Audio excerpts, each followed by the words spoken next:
First things first, I have a question for you. Are you biased? Am I?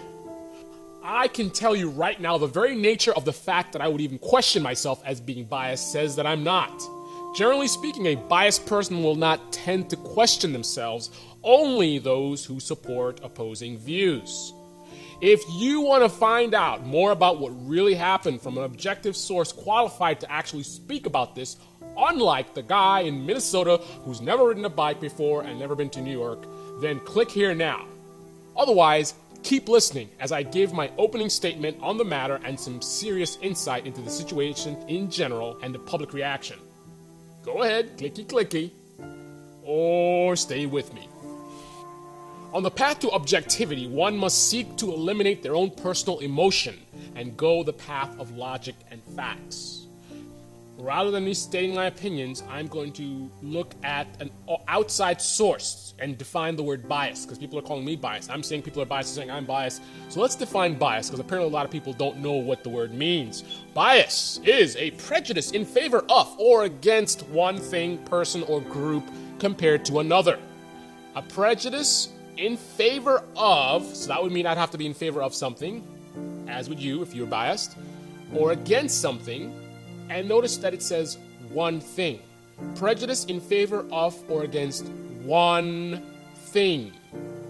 By the very nature of the fact that I am against both the action of the bikers and the action of the SUV driver in the context of the video itself. I'm not even including what many eyewitnesses say the SUV driver did beforehand.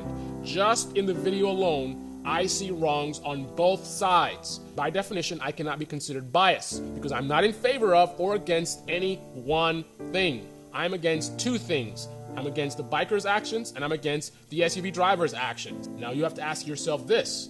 Are you only in favor of one thing? Are you truly a supporter of the SUV driver and you think that bikers are totally wrong and you're not even willing to explore their side of the story? Then that's bias.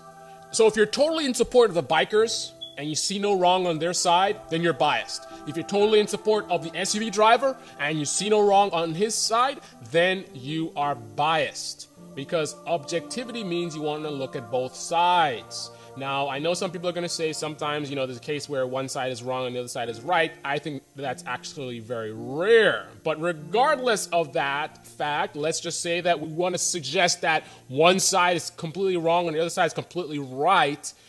The very fact that you're not even willing to investigate the other side, that's the bias. The bias is not that you think this one's wrong and that one's right. The bias is that you don't even want to investigate a counter argument. You don't even want to look into a possibility that the other side, the guilty party, may not be the only person wrong. And in fact, when you look at all the facts, may not be wrong at all. Case in point, there's actually a video, it's a real story, of Justin Bieber apparently running over a photographer. A biased person would see this video and say that jerk-off was wrong. But upon further investigation, it was found that the photographer actually stood in front of the vehicle as it was pulling out. So Justin Bieber was not at fault. To be objective, you have to focus on what is known. All of it. Case in point, we know the biker pulled in front of the SUV and was wrong for doing so. Anybody who disagrees is a fool or dishonest. However, we also know the riders and the SUV did not pop into existence once the video started. We're not talking about virtual particles from the world of theoretical physics. We're talking about people. Both the folks on the bikes and in the SUV are creatures of reason, good and bad, but still reason. A man speeds because he's late. Another sleeps because he's tired, while another drives dangerously close to a biker because of frustration, which could originate with the motorcyclist or from problems on their job or within their personal relationships. Either way, there is a reason. Think about it. In a court of law, you actually walk free after killing a person. Well, you can, because you don't go to jail for killing someone. You go to jail because of the reason that you did it. As corrupt as our legal system might be, it at least has the appearance of fairness. With this matter, many folks are of the mindset of, you killed him, so you go to jail. This means if a man ties a rope to your neck and hangs you from a building and you get free and punch them and they fall to their death, you go to jail for murder. That is the current mindset. very primitive and animalistic, much reminiscent of the days where a dark-skinned man could go to jail simply for looking at a light-skinned woman the wrong way. The charge, of course, being rape. Naturally. I think many of us forget that we are the same beings who acted so inhumanely in our not-so-distant past. Are we really foolish enough to think we are that much better today? Take a look at these comments, which get much thumbs up today. Just look at these comments. Look at this filth. Pause the video if you have to and read these comments. These are the types of people that support the SUV driver. Are you in that camp? You agree with this filth? Are you one of these animals? They look at the bikers as thugs. Look at these comments. You tell me just how advanced we are. Notice all the animalistic and sadistic filth is coming from the SUV supporter camp. Notice how I don't even use the SUV driver's name so as not to be part of the real problem. How come nobody wants to talk about how the media has terrorized the public with their biased stories which hide the truth of the biker's injury? Oh, just broken legs. For days they said that. Referred to the group as a gang. Technically correct, but more inflammatory, which makes them more money.